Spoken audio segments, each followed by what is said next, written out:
has been a very emotional day, not least because the launch was postponed yesterday because of weather, but now it has been a picture-perfect launch. Everything has been nominal, everything has been beautiful. Emotions have been relieved, and now everybody is looking forward to the first phase and in the end to the actual scientific measurements to be performed by the mission. I know you're not looking for signs of life, but you are looking for signs of, well, supporting mechanisms for life, aren't you? Explain that.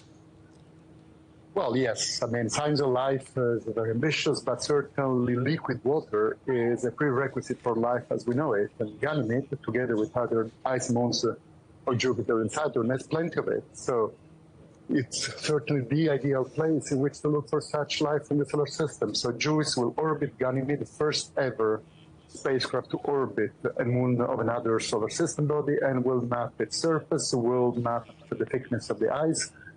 Ganymede is a magnetic field. We'll measure everything that we can possibly measure from orbit, and therefore try and establish if really this could be a potential exobiological site in our solar system. I know you've got all sorts of research equipment on board. What specific experiments are you going to be conducting? Well, again, it's a holistic view of the moon where all the instruments will work together. As I say, there is a magnetometer, there is a subsurface radar, there are plenty of cameras, there are spectrographs. It is really a question not necessarily of a single experiment, as much as really getting through the view of the moon as one possibly can and its internal structure. We were just hearing it's going to take 8 years just to get to Jupiter.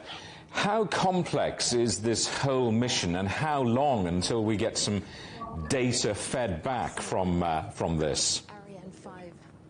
Well, it's a long trip and it's a complicated one. Getting to Jupiter directly requires lots of energy, and therefore that's why we opted for a bit more complex trajectory, which makes use of the energy, gravitational energy of a number of bodies in our solar system, including our own Earth, to go there through a rather complex trajectory. This makes for a much more complex mission operationally than it would otherwise be the case if this would be a direct trajectory.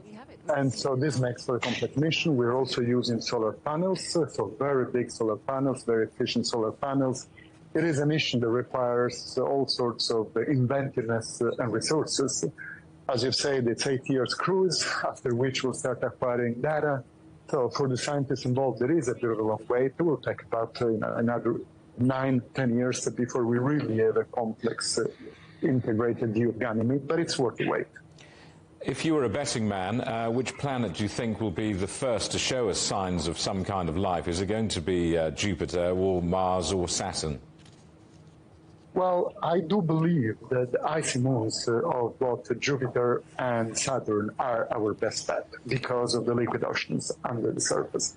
Now, for example, Callisto, which is one of the moons of Saturn, has already shown interesting plumes with evidence of organic material.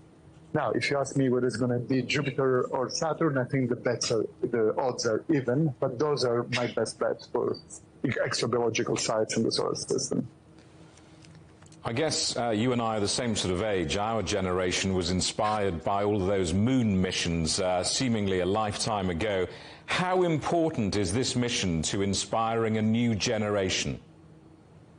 Well, you're perfectly right. I have a very vivid memory of watching Armstrong set foot on the moon when I was a little kid. And I think it's very important to maintain the flame burning, inspire the young generation, and I think showing that we can explore faraway bodies, much farther away than the moon, that actually have a real potential for life is an amazing inspirational value.